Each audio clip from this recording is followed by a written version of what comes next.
যে মানবতাবাদী ব্যারিস্টার সুমন এখন কোথায়, এই কথা বললেই আমি লাফাইয়া পড়বো, এইরকম ব্যারিস্টার তো আর আমি না। আর সুবিধা কোনটা? জেনে পড়ে থাকবো, আমি মারামারি দেখবো, আমার খারাপ ভালো লাগবে? আমি কি অমানুষ তো না? আচ্ছা মানুষ না হয় দামি না, আমি অমানুষ তো না? বাচ্চারা মারামারি করবে, আমার ছাত্রলীগ যে দল আমি করছি, আমার ছাত্রলীগ বদনামে পড়বে, আমি বসে থাকবো? আমার সুবিধা তো এইটাই। মানে শুনেন, যারা আমার সুবিধার কথা বলে তারা আমার সুবিধা ছাড়া মাথায় কিছু আসে না। আমার সুবিধা যে আমাদের সুবিধা হইতে পারে, আমার সুবিধা যে দেশের সুবিধা হইতে পারে, এইটা বেশিরভাগ লোক জানে না। এই কারণে এরা এইসব কথা বলে।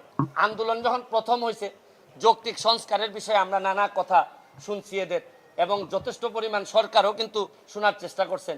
এবং এটা জানেন আপনি, সরকার থেকে এই অ্যাটর্নি জেনারেলের মাধ্যমে কিন্তু ওই অ্যাপিলেট ডিভিশনে নিয়ে আসা হয়েছে, যাতে এটা একটা যৌক্তিক সমাধান করা যায়।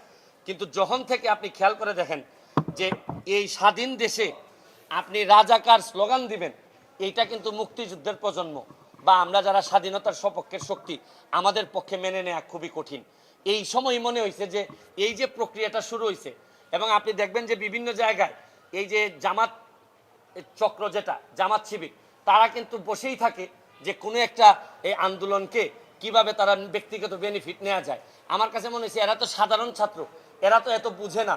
এই যে স্লোগান টোগান দেওয়ার মধ্য দিয়া এরা এরা যেটা অধিকারের আন্দোলনের কথা বলতেছে, এইটা অধিকারিত, কিন্তু এইটার সাথে রাজাকার এই যে স্লোগান, আপনি এই স্লোগান দেওয়ার পর বাংলাদেশের কোনো এই স্বাধীনতার সপক্ষের কোনো মানুষ এই জায়গায় আর থাকবে না।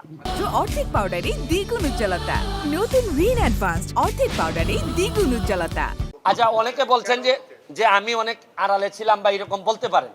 আচ্ছা, আপনি কি জানেন বেশিরভাগ মানুষই কোটা আন্দোলন যারা মৌনভাবে সমর্থন দিচ্ছেন বা বিরোধিতা করতেছেন, অনেকেই জানেনই না যে আন্দোলনটা কিসের জন্য। অনেকে জানেনই না যে কোটাটা আসলে অ্যাপ্লাই হয় কখন। একটা মানুষ প্রিলি রিটেন এগুলা পাস করার পরই তো কোটা অ্যাপ্লাই হয়। অনেকে মনে করেন ধারণা যে কোটাটা মনে হয় বাড়ি থেকে নিয়ে আইসা এই কোটাতে ভর্তি করে দেওয়া হয়।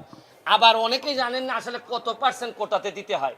অনেকেই জানেন না কোটা না দিলে আপনার দেশের কি ক্ষতি হইতে পারে, মানে পিছাই আছে জনগোষ্ঠী কতটা পিছাইতে পারে। ও আমার কাছে অনেক ইনফরমেশন যেটা আমি পুরাপুরি না জেনে কথা বলি না। এখানে আবার সুপ্রিম কোর্টে আছে পেন্ডিং, আদালতের যেটা জুরিসডিকশনে আছে, সাব জুডিস ম্যাটারে আমার দ্রুত আইসাই কথা বলা। আমি এরকম, এখন তো আমি মেম্বার অফ পার্লামেন্ট, আমাকে তো অনেক বুঝে শুনে কথা বলতে হয়। আদালতের সাব জুডিস ম্যাটারে আমি ফেসবুকে 3-4জন বলল যে মানবতাবাদী ব্যারিস্টার সুমন এখন কোথায়, এই কথা বললেই আমি লাফাইয়া পড়বো, এইরকম ব্যারিস্টার তো আর আমি না।